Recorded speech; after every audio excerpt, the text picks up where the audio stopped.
Hello students, grand view digital classes में मैं अंशु शर्मा आज एक फिर से नए टॉपिक के साथ आप सभी का स्वागत करती हूँ। आज का क्लास जो हम पढ़ने वाले हैं वो है शब्द विचार। इससे पहले आपने पढ़ा था वर्ण विचार। किसी भी भाषा को बोलने के लिए, समझने के लिए मुख्य 3 अंग की आवश्यकता होती है। कौन कौन सी? एक वर्ण विचार जो आपने पिछले क्लास में पढ़ा है, शब्द विचार और वाक्य। आज उसी मुख्य अंग में से एक अंग पढ़ने वाले हैं हम शब्द विचार के बारे में। पिछली क्लास में वर्णों के बारे में और उनकी संबंधित सारी जानकारी आपने ली थी। आगे का जो हमारा जो टॉपिक है वो है शब्द। वर्णों के मिलने से शब्द बनते हैं। क्या वर्णों के मिलाने से कोई भी वर्ण आपस में मिला दे या शब्द का फॉर्मेशन होता है? देखते हैं। अगर मैं यहाँ लिखूँ एक वर्ड भारत, इसमें बहुत सारे वर्णों का मिलन है, मतलब बहुत सारे वर्णों को हमने इकट्ठा लिया है। ये जो आपके सामने शब्द दिख रहा है भारत, इसका एक सेंस निकल रहा है। और कंट्री, हमारा देश भारत, इसमें कौन कौन से वर्ण या मात्राएं सम्मिलित हैं देखते हैं। भ, जिसमें आ की मात्रा है। किसी भी व्यंजन में स्वर की सहायता ली जाती है और भ में, यहाँ पे जब हम भा देखेंगे तो भ में आ की मात्रा है। उसी प्रकार र हलंत जोड़ अ, त हलंत जोड़ अ। तो इसमें हमने देखा कि मात्राएं और अक्षरों का मेल है। ये वर्णों और उनकी मात्राओं का जो मेल है, ये एक सार्थक ध्वनि निकलती है। आप देख सकते हो कि ध्वनियों का ऐसा मेल जो सार्थक वर्ण समुदाय मतलब वर्णों का एक कम्युनिटी, एक ग्रुप, ऐसा ग्रुप जो सेंस निकाले, जो अर्थ निकाले। तो ध्वनियों के मेल से जो सार्थक वर्ण समुदाय होते हैं उसको हम शब्द कहते हैं। अगर मैं आपको बोलूं कि हमने यहाँ लिखा पानी, इसको अगर बदल दिया जाए निपा, कोई सेंस निकल रहा है इसका? नहीं। तो एक या एक से अधिक वर्णों का सार्थक सेंस होना चाहिए, भाव निकलना चाहिए, या उसका स्वतंत्र समूह शब्द कहलाता है। कभी कभी एक वर्ण भी आपका एक शब्द का काम करता है या एक शब्द भी वाक्य का काम करता है। अगर आपसे कोई पूछे क्या मैं अंदर आ सकता हूँ, आप एक शब्द में जवाब दोगे हाँ। तो ये जो एक शब्द है हाँ, ये एक वाक्य का भी काम कर रहा है। आपके कहने का तात्पर्य है हाँ आप अंदर आ सकते हैं। तो ये जो हाँ है एक संपूर्ण वाक्य का भी काम कर रहा है। आपको भूख लगी है, आप सिर्फ बोलोगे ना। तो ये जो न है, ये न एक संपूर्ण शब्द का परिचय दे रहा है। ये जो न है, इससे एक अर्थ निकल रहा है नहीं, मुझे भूख नहीं लगी है या मुझे खाना नहीं खाना है ना। तो ये जो ना है, ये भी एक शब्द को परिभाषित कर रहा है। ठीक है, तो आप ऐसा नहीं समझोगे कि 2 वर्ण हो या 2 से ज़्यादा हो, उनके सार्थक ध्वनि ही शब्द हो सकते हैं। कभी कभी एक वर्ण भी, एक अक्षर भी शब्द का काम कर सकता है। अब हम कुछ परिभाषा देखते हैं। शब्द व्याकरण में ध्वन्यात्मक शब्दों की अपेक्षा वर्णात्मक शब्दों का अधिक महत्व है। कहते हैं कि जो वर्ण होते हैं उनकी ध्वनि से, ध्वन्यात्मक जो शब्द होते हैं उनकी अपेक्षा वर्णात्मक शब्दों का अधिक महत्व माना जाता है व्याकरण में।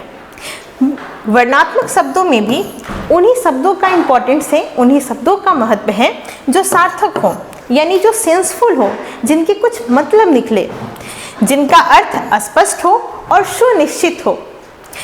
व्याकरण में निरर्थक शब्दों पर कोई विचार नहीं किया जाता। शब्द एक सार्थक और एक निरर्थक, लेकिन निरर्थक बातें कौन करता है? निरर्थक बातें को कौन समझता है? सभी सार्थक। अब सार्थक बातें को आप समझते हो, आप सार्थक लिखते हो, है ना। तो व्याकरण में सार्थक शब्दों पे ही विचार किया जाता है। तो इस तरीके से आप परिभाषा देख सकते हो कि एक या एक से अधिक वर्णों का सार्थक या स्वतंत्र समूह क्या कहलाता है? शब्द कहलाता है। जैसे मैं में म एक वर्ण है और इसमें मात्रा लग गया मैं। अब ये भी एक शब्द है, ये भी एक वर्ड है ना।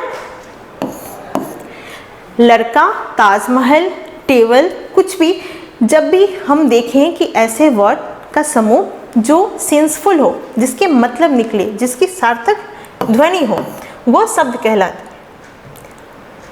आगे देखते हैं। सामान्यतः शब्द दो प्रकार के होते हैं। कौन कौन से? अभी मैंने आपको बताया, सार्थक और निरर्थक। निरर्थक जिसका कोई अर्थ न हो और सार्थक जिसका कोई सेंस निकले। सार्थक शब्दों के अर्थ होते हैं और निरर्थक शब्दों के अर्थ नहीं होते। जैसे पानी सार्थक शब्द है और अगर इसको बदल दिया जाए निपा, ये निरर्थक शब्द, क्योंकि इसका कोई अर्थ नहीं है। हमारे प्रचलन में, हमारे व्यवहार में इसको हम यूज नहीं करते।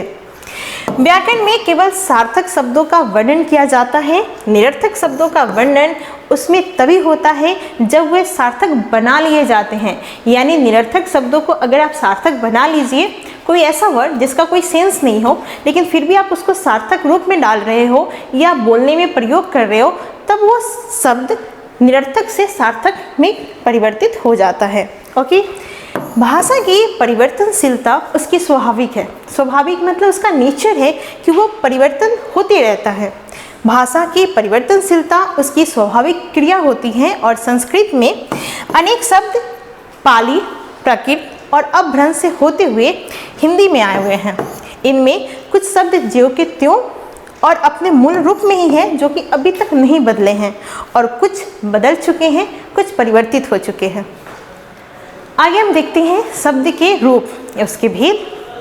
उत्पत्ति की या स्रोत या इतिहास।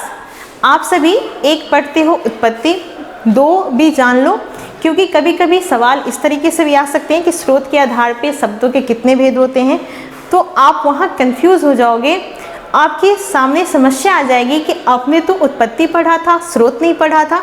इसलिए मैंने तीनों टॉपिक लिया है, उत्पत्ति या स्रोत या इतिहास। इससे एक ही बात समझ में आती है, उत्पत्ति यानी जहाँ से किसी चीज़ का उत्पन्न हुआ हो, स्रोत जहाँ से वो मिला हो, और इतिहास जिसका यूज़ बहुत पहले से होता आ रहा हो। तो उत्पत्ति या स्रोत या इतिहास के आधार पे शब्दों को 4 भागों में बांटा गया है। कौन कौन से? तत्सम, तद्भव, देशज और विदेशज।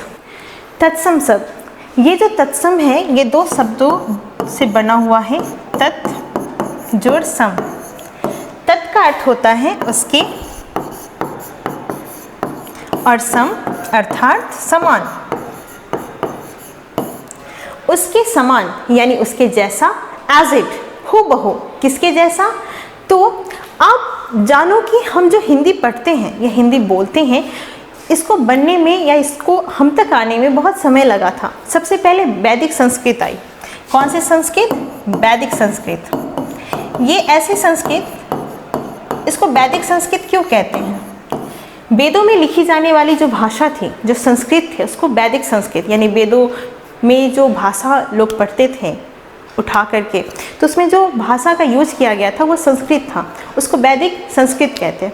जब लोग इसको पढ़े तो थोड़ी सी मुश्किलें आई उनको समझने में या उच्चारित करने में, तब जा कर के लोगों ने उस भाषा को थोड़ा सा सरल बनाया और वो भाषा कहलाई लौकिक संस्कृत। लौकिक संस्कृत का तात्पर्य है लोक, ये संस्कृत शब्द है, इसका हिंदी रूप होता है लोक, यानी लोगों की भाषा। तो ये लौकिक भाषा वैदिक भाषा से होते हुए लौकिक संस्कृत, उसके बाद आया पाली, प्राकृत भाषा। तो ये जो पाली और प्राकृत भाषा है, ये उस समय की भाषा है जब गौतम बुद्ध और महावीर जी अपने प्रवचन या लोगों को जब सही संदेश, अच्छा संदेश और ज्ञान देते थे, तो उन्होंने वैदिक लौकिक से भी सरल और सहज भाषा का उपयोग किया, जो कि पाली और प्राकृत भाषा कहलाई। पाली और प्राकृत के बाद आए अपभ्रंश। अपभ्रंश, ये अपभ्रंश का मतलब होता है भ्रष्ट। भ्रष्ट का मतलब ये, यहाँ पे आप सेंस लोगे कि अलग अलग जगहों से ली गई मिली हुई भाषा, ठीक है, प्योर संस्कृत नहीं, मिली भाषा, मतलब यहाँ से वहाँ से ली गई भाषा। तो ये जो अपभ्रंश भाषा है इसका यूज किया जाने लगा, और यही अपभ्रंश भाषा बाद में पश्चिमी हिंदी, पहाड़ी हिंदी, बिहारी, बहुत सारे ये सब आके किस में आ गई? हिंदी भाषा में, जो कि आज हम बोलते हैं। तो इस तरीके से भाषा का फॉर्मेशन हुआ। तो तत् और सम यानी उसके समान, किसके समान? जो वैदिक संस्कृत से बोली जाने वाली जो भाषा है, जो वैदिक संस्कृत में बोली जाने वाली है भाषा, वो शब्द अभी तक एज इट यानी यहाँ से चलते आ रहा हो हिंदी में, यानी हम अभी भी कुछ शब्द को वैदिक संस्कृत में जो पढ़ते थे आज भी हम उन्हें वही पढ़ते हैं, उनका कोई भी रूप परिवर्तन नहीं हुआ है, वैसे शब्द को हम तत्सम शब्द कहते हैं। आज समझ गए होंगे कि वैदिक यानी संस्कृत में जो शब्द यूज किया जाता है या उपयोग किया जाता है उसको हूबहू ज्यों का त्यों अगर हम हिंदी भाषा में उसका उपयोग करते हैं तो वह तत्सम भाषा कहलाती है। ठीक है। ठीक आगे है हमारा तद्भव। ये जो तद्भव भाषा है ये भी तत्सम, तद्भव यानी इसको भी हम तत्सम के जैसे बांटेंगे, तत् जोड़ भव। तत् का मतलब अभी मैंने आपको बताया उसके, और भव का मतलब होना या उत्पन्न, ठीक है, या परिवर्तित हो जाना। तो उससे उत्पन्न हुआ भाषा यानी उससे उत्पन्न शब्द। अभी आपने तत्सम के बारे में जाना कि वैदिक यानी संस्कृत में जो शब्द यूज किए जाते थे और एज इट ज्यों का त्यों हम हिंदी में भी बोलते हैं, वो हो गया हमारा तत्सम। तद्भव यानी संस्कृत यानी वैदिक संस्कृत में जो भाषा बोली जाती थी, जो शब्द बोले जाते थे, वो शब्द को बदल करके आज हम हिंदी में जो यूज करते हैं, जो उपयोग करते हैं जिस शब्द का, वो तद्भव कहलाती है। पहले घृत पढ़ते थे। क्या? घृत। घृत का मतलब होता है घी। तो पहले घृत बोला जाता था, अब हम लोग घृत न बोल करके क्या बोलते हैं? घी। तो ये संस्कृत शब्द है घृत, और इसका जो रूप बदला वो है घी। तो घी क्या हो गया? तद्भव। यानी संस्कृत से जिसका रूप परिवर्तित कर करके हिंदी में बोला जाए उसको हम कहते हैं तद्भव। आप तत्सम का परिभाषा देख लीजिए। तत्सम का अर्थ ही है उसके समान यानी ज्यों का त्यों, एज इट। जो शब्द संस्कृत भाषा से ज्यों के त्यों हिंदी भाषा में आ गए और प्रयोग में आने लगे, हम लोग उसका यूज करने लगे, तो वे शब्द तत्सम शब्द कहलाते हैं। जैसे कर्म, दुग्ध, ग्राम, घृत इत्यादि। तो ये सारे शब्द जो हैं, जो वैदिक संस्कृत में भी कर्म ही बोले जाते थे, दुग्ध जो संस्कृत में भी बोले जाते हैं, और अभी भी हम हिंदी में भी उसका यही यूज करते हैं, यही प्रयोग करते हैं। तो ये हमारे हो गए तत्सम शब्द। ठीक है। उसके आगे तद्भव शब्द ऐसे शब्द होते हैं जो संस्कृत और प्राकृत से विकृत होकर के हिंदी में आए, वे सारे शब्द तद्भव कहलाते हैं। तद्भव यानी उससे उत्पन्न। संस्कृत में अग्नि एक शब्द है, अग्नि, जिसको संस्कृत में बोलते हैं अग्नि, और उसका जो प्राकृत या पाली भाषा में अग्नि बोला गया, और आज हम तद्भव हिंदी में उसको बोलते हैं आग। आप सभी आग का ज़्यादा उपयोग करते हो, अग्नि और अग्नि का नहीं। बीच का जो समय था उसमें इस तरीके की भाषा यूज की जाती थी। अग्नि से फिर क्या बना? अग्नि, और अग्नि से क्या बना? फिर आग। उसी प्रकार चतुर्दश संस्कृत शब्द है चतुर्दश। चतुर्दश को फिर 14 बोला गया बीच में। चतुर्दश से जब सरल भाषा में आए 14, और 14 के बाद आज हम लोग बोलते हैं हिंदी में उसको 14 यानी 14। ओके। मयूर, मयूर का अर्थ है मोर। ठीक है। तो मयूर से क्या बना? मयूर, और उससे क्या बना? मोर। इस तरीके से भाषा का परिवर्तन होते गया। तो संस्कृत से ज्यों का त्यों आए वो तत्सम, संस्कृत से हिंदी में बदल गया है उसका रूप, मतलब वही है, बस रूप बदल गया है, यानी उसकी सेंस वही है, अर्थ वही है, बस उसका रूप बदलने से क्या हो गया? वो तद्भव भाषा कहलाई। ओके। अब हम देखेंगे देशज। देशज शब्द ऐसे शब्द होते हैं जो कहाँ से आया पता नहीं, उसका स्रोत क्या है ये भी हमें नहीं मालूम, लेकिन इतना पता है कि वो हमारे देश किसी भी देश के किसी कोने से आए हैं। ठीक है।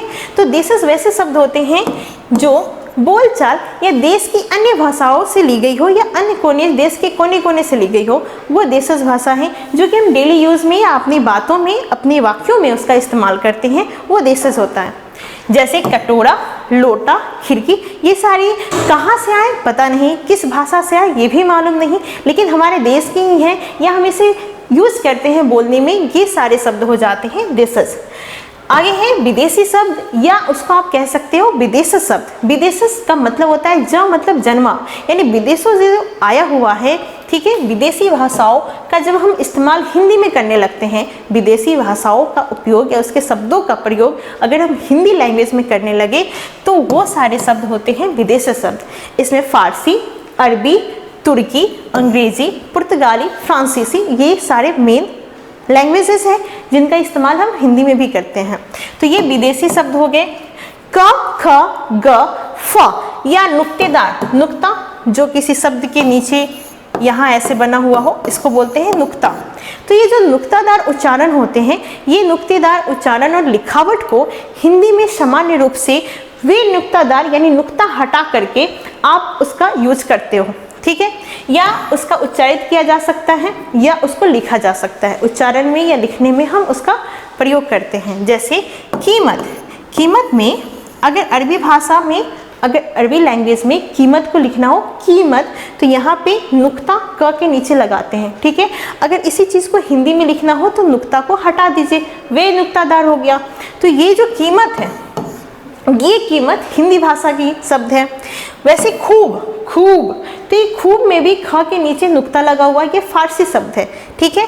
और हिंदी में इस खूब को हम सिर्फ सिंपल सा नुक्ता हटा करके खूब बोलते हैं, ठीक है। तो ये हो गए अरबी से हिंदी में कैसे हम शब्दों को ले आते हैं नुक्ता हटा करके, ठीक है।